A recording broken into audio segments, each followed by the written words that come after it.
Positivity. Positivity noun किंवा आपण त्याला नाम असे म्हणतो.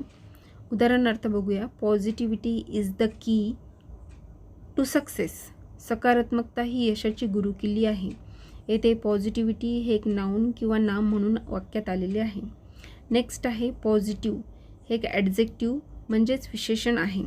I have a positive attitude towards life. माझा जीवनाकडे बघण्याचा दृष्टिकोन सकारात्मक आहे. येथे पॉझिटिव्ह हे एक ॲडजेक्टिव्ह किंवा विशेषण आपण त्याला म्हणू शकतो. त्यानंतर आहे पॉझिटिव्हली. हे एक ॲडव्हर्ब किंवा क्रियाविशेषण आहे. You should think positively in difficult time. अडचणीच्या काळात तुम्ही सकारात्मक विचार करायला हवा. येथे पॉझिटिव्हली हे एक ॲडव्हर्ब किंवा क्रियाविशेषण आहे. अशा प्रकारे आपण positivity noun, positive adjective, positively adverb म्हणून समजून घेतले.